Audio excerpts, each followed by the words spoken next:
I didn't want nothing personal, just seeking retribution.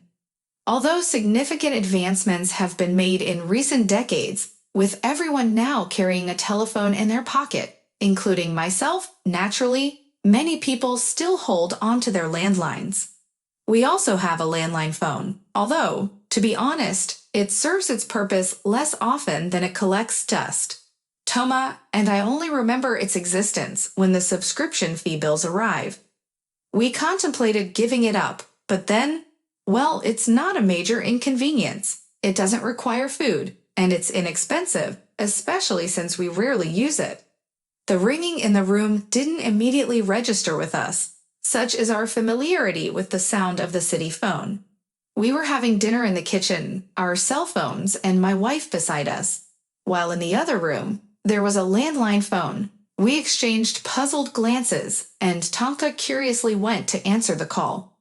I could hear her talking to someone, so it wasn't a wrong number. I waited for a minute or two, but curiosity got the better of me. I went to find out who had decided to contact us in such an old-fashioned way.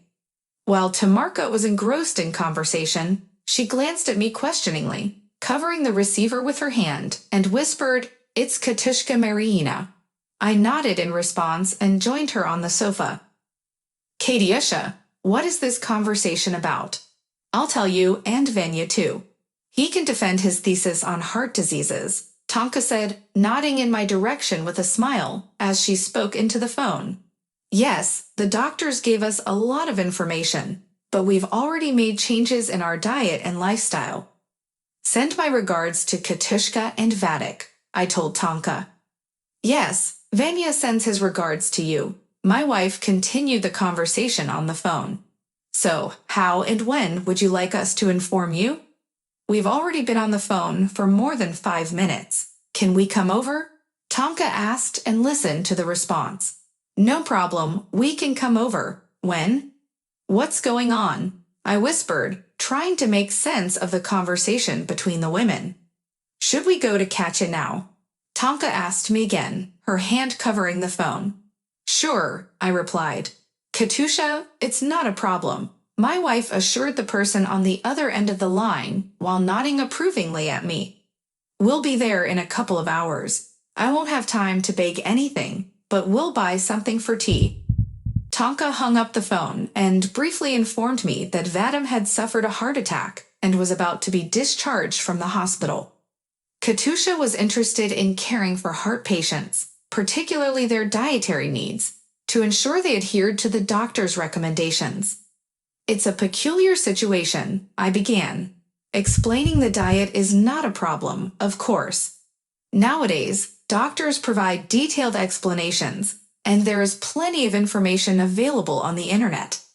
She sounded worried, Tonka said thoughtfully. "Of course, her husband had a heart attack. She must be concerned," I continued. "All right, let's go and find out everything," Tonka confidently summed up. "Get dressed." Vadim is an old friend of our family. I can't even recall how many years we've known each other. He's a great guy, just about 10 years younger than me. Katushka, on the other hand, his second wife, is around 45 years old and 10 years younger than him. Although we've known each other for a long time, we haven't seen each other in quite a while. Frankly, I can't even remember the last time we spoke. But with just one phone call, in a little over 2 hours, we found ourselves at their place, if I may say so. It had been a long time since I last saw Katushka, and it was evident that she had changed. However, the changes were not merely signs of aging. We were greeted at the doorstep by a slender woman with a weary expression, but a carefully put-together appearance, as if she had prepared for our arrival. A coffee table was already set up in the hallway with sweets and sausage sandwiches. As Tonka and I settled on the sofa, our hostess brought a warm kettle from the kitchen. The conversation didn't flow smoothly. For the first 15 to 20 minutes, we discussed heart attacks, diets for heart patients, and other related topics. "Katusha, can we talk?" I decided to take the initiative. "Or do you prefer to have a conversation with Tonka alone? I can take a stroll if you need privacy." No, Petrovich. Don't say that, Katya replied, as if justifying herself. I just needed someone to talk to. Right now, I don't even know where to start or what to say. I haven't even turned on my cell phone, and I don't know how long because I didn't want to see or hear from anyone. Children and doctors call me on the landline, but not friends. Well, talking is my forte, I responded with a smile. Now we'll listen and talk. Go ahead, what happened? Perhaps Katya needed that little nudge, or she was waiting for confirmation that we were willing to listen to her life story. Either way, she let out a heavy sigh, as if gathering her thoughts, and began her tale. While I've been in seclusion, I've replayed this situation in my mind 100 times, down to the smallest detail. I've agonized over every minute. At first, I blamed myself, then. It all started a little over 2 years ago. Looking back now, I realize that it all began then. Who would have thought that a single day would divide my life into before and after? Whatever it is, what's done is done. I was simply shopping at the nearest supermarket in our neighborhood. Katyunia, a woman's voice called out to me. I turned around, responding to my name. Standing right beside me was a woman who seemed familiar. Whether it was because I was preoccupied with my shopping or because we hadn't seen each other in a long time, I didn't immediately recognize Anya, my childhood friend. We hadn't crossed paths since I left my hometown over 20 years ago. Katusha, don't you recognize me? Or am I mistaken? The woman persisted when she noticed my lack of response. It's me, Anka. Anya, oh my, I didn't expect to see you. It really is you. I exclaimed, utterly surprised, as I took a step closer. What are you doing here? I can't believe it. So many years have passed, and here you are, and right in front of my house.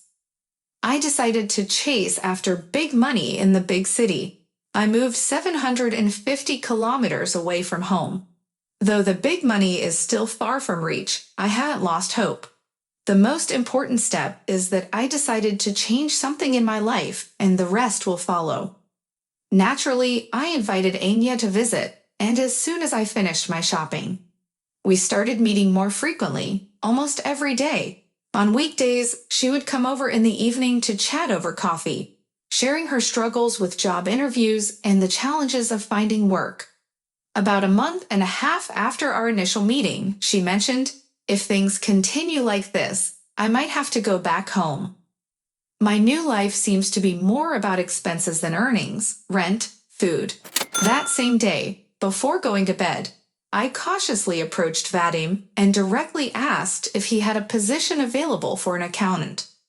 Well, any job that she could quickly adjust to. After discussing it with my husband, I couldn't wait to share the news with Anya the next day.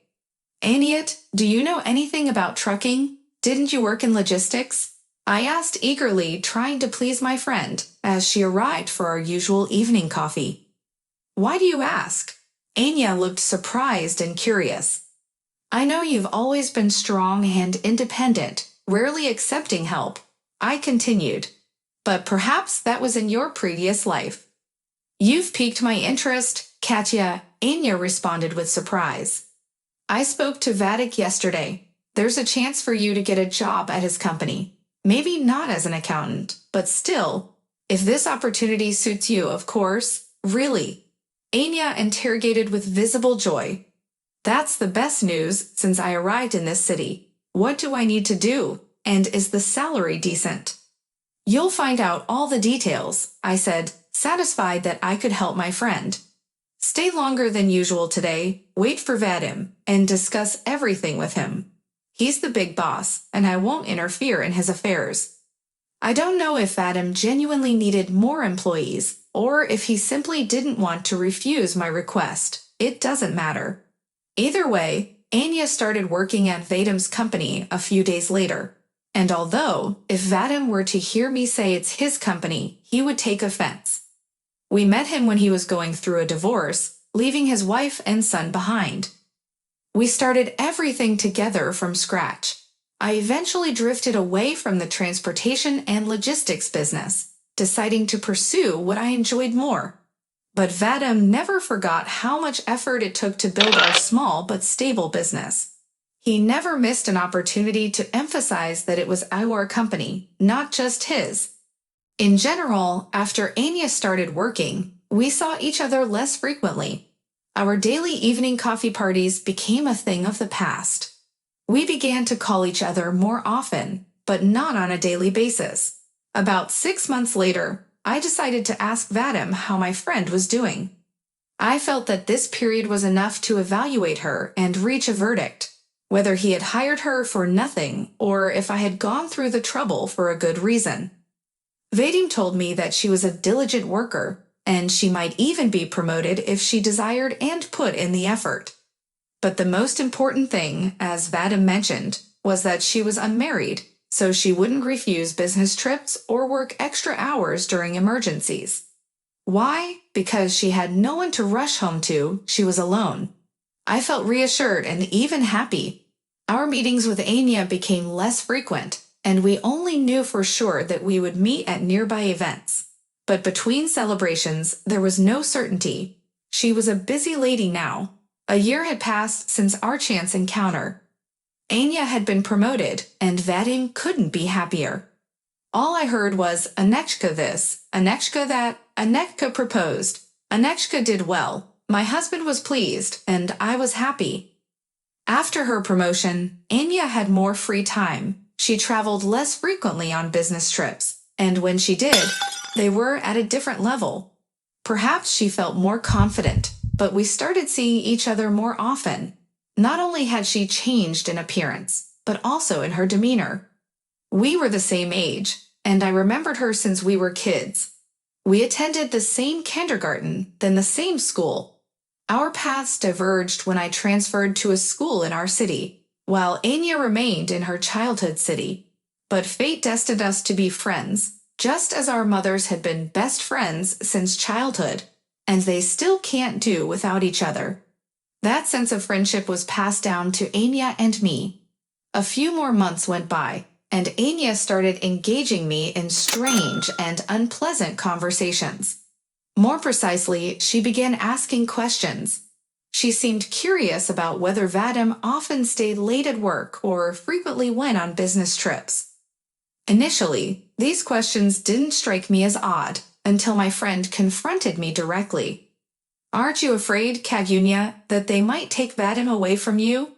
The team at work is mixed. Only men are considered drivers, and it's all ladies in the office, she asked. Why should I be afraid? I was taken aback by her question. Vadim and I have been together for over 20 years. Actually, more than 20. We consider a quarter of a century together. We've raised a son and gotten married. Maybe soon Vadim will be a grandfather again. He already has 2 grandchildren from his son's first marriage. Over the years, Vadim has never given me a reason to doubt his faithfulness. From that moment on, Anya started pouring more information into my ears. It even seemed as if she became angry when I reiterated my belief in my husband's unwavering fidelity. In gratitude for helping her find a job to sustain herself, my friend promised to keep an eye on Vadim and alert me if anything seemed amiss. Our meetings became less enjoyable. Our conversations dwindled to discussions about the women working for Vadim and what Anya observed, their looks and possible intentions. A year passed with such conversations, and then, whether I gave in or not, I began to feel that Vadim had changed somehow. It seemed that something was amiss between us. At the same time, Anya dismissed it all as a consequence of the working environment, claiming that she had warned me. Naturally, I'm not a paranoid person, not the type to engage in surveillance or confront Vadim at his office. At some point, I decided to have an honest conversation with my husband. We had never kept secrets from each other, at least not from my end. During the conversation, Vadim assured me that everything was fine, but it felt as if he spoke with a tinge of guilt or was hiding something. I found a few more opportunities to subtly ask if there was someone else in his life. Needless to say, Vadim grew increasingly annoyed. And then came the day that every married woman fears. It wasn't a divorce, but a serious conversation that couldn't be avoided. It happened almost a month ago on a Saturday. I was certain that we would spend the day together, as Vadim had just returned from a business trip. While he was away, I reflected on my behavior and looked at the situation with a clear mind. Vadim hadn't given me a reason to be jealous, so why had I been so suspicious? I decided to make that Saturday perfect in every way, to apologize for my overtime. Our meetings with Anya became less frequent. The daily evening coffee parties were replaced by occasional phone calls. About 6 months later, I felt it was time to check in with Vadim and see how my friend was doing. I wanted to evaluate whether my efforts to help her find employment had been worthwhile. Vadim informed me that Anya was a diligent worker and even had the potential for promotion if she desired and put in the effort. But what stood out, according to Vadim, was the fact that she was unmarried. This meant she was more willing to go on business trips and handle unexpected situations due to not having any personal commitments. I felt relieved and happy. Our meetings with Anya became less frequent, but whenever we did meet, all I heard from Vadim was Anechka this and Anechka that. He seemed genuinely content, and I shared in his happiness. As time went on, Anya seemed to have more availability. She either had fewer business trips or felt more confident in managing them. Consequently, we began seeing each other more often. Not only had she changed in appearance, but her behavior also seemed different. We were the same age, and I had known her since we were children, from the same kindergarten, then school. Our paths diverged when I moved to our current city for school, while Anya stayed in her hometown. Nevertheless, fate had destined us to be friends, just like our mothers, who remained best friends from childhood to this day. That sense of friendship had been passed down to Anya and me. After a few more months, Anya started engaging me in strange and unpleasant conversations, asking questions about Vadim's work schedule, whether he arrived home late or how often, and for how long he went on business trips. Initially, I didn't find these questions odd, but then Anya confronted me directly. "Katunya, aren't you afraid they'll take Vadim away from you? In his workplace, the team consists mostly of women, while men are considered only as drivers," she asked. Why should I be afraid? I was surprised by her question. Vadim and I have been together for over 20 years, almost a quarter of a century. We've raised a son, gotten married. Maybe soon Vadim will become a grandfather again. He already has 2 grandchildren from his son's previous marriage. Throughout all these years, Vadim has never given me a reason to doubt his faithfulness. Since that time, Anya began bombarding me with such information. It even seemed to me that she became angry whenever I reiterated my belief in Vadim's unwavering fidelity. In return for helping her secure a stable job, she promised to keep an eye on Vadim and inform me if anything seemed amiss. Our meetings became less enjoyable than before. The conversations revolved solely around the women working with Vadim and Anya's observations of their behavior and possible intentions. A year passed in such conversations, and whether I gave in or not, it started to appear to me that Vadim had changed somehow. It felt like something was amiss between us. At the same time, Anya dismissed it all as a consequence of the female-dominated work environment, claiming she had warned me for a reason. I was not a paranoid person, nor was I the type to engage in surveillance or confront Vadim at his office. So, at some point, I decided to have a direct conversation with my husband. We had never kept secrets from each other, at least not from my side. During our conversation, Vadim simply assured me that everything was fine, but it seemed as though he did so with a tinge of guilt or hidden meaning. I found a few more opportunities to gently inquire if there was someone else in his life. Needless to say, Vadim grew increasingly annoyed. And then came the day that every married woman fears, a day that unfortunately does not lead to divorce, but rather a serious conversation that cannot be avoided. It happened almost a month ago on a Saturday. I was certain we would spend the day together as Vadim had just returned from a business trip. While he was away, I reevaluated my behavior and looked at the situation with a clearer perspective. Vadim had given me no reason to be jealous, so why had I been suspicious? I decided to make that Saturday perfect in every way, to apologize for my unfounded suspicions, and try to reestablish the harmony we had before. You know, at one point, I even thought I could be a better person without crushing you. I believed I could build a career, even if it meant being with your Vadim. But at 45, we're already 45. Even if I build a successful career, where would I find a man? The good ones were taken long ago. So I decided that if I couldn't become a better person myself, the easiest way to make you unhappy was to make you experience the same misery I had felt all these years, basking in your perfection. I look at you, the way you look at me, and I realize that you don't even realize who Vadim is going to leave you for. But that's not the only surprise in store for you, dear friend. Actually, it's not just surprises for you, but for Katusha. So you and Vadik lost everything? I mean, about the firm? Toma asked, astonished by the news. Should I offer help, maybe contribute money for Vadim's treatment? Tomchik, I don't even want to think about that firm anymore. Anya is selling it. She won't be able to handle the management, so she decided to make some profit to secure a comfortable life. It's not worth crying over the loss. We have our savings, and our connections are still intact. If anything, we won't be completely lost. Money comes in handy, as they say.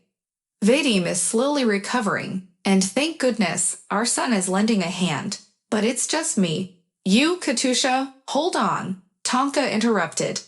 Challenges are only given to us based on our strength. You know, maybe it was about time I shared everything with someone, but I didn't have the courage. I don't even turn on the lights in the apartment at night. I walk around like a shadow from corner to corner. If it weren't for Vadim's hospitalization, I probably wouldn't even leave the house. My son takes care of bringing groceries. Once, after that incident, I went to the market, and immediately Anya came to mind. You know what, girls? Let's agree not to dwell on gloom anymore. I chimed in. When is Vadik being discharged from the hospital? The day after tomorrow, KJ replied. I don't know if you'll be up for visitors and if it's feasible, but we'll be there on that day. We'll arrange a cheerful gathering. In the meantime, I tried to think of something to keep Katya occupied. For now, get ready, Katya. We'll treat you to some kebabs. We're heading to our son's place outside the city now. And yes, it's out of the question. I don't want you to meet Vadik like this. Asterisk, asterisk, asterisk. You know, I find it easier to retell stories from people I barely know. But when it comes to people I'm close to, I try to refrain from passing judgment on the situation. As I promised myself and all of you when I started sharing this collection of stories, I present them as they were, without imposing my judgment during the retelling. I allow myself to share my opinions only in the comments, so perhaps I'll leave this story without the traditional concluding moral.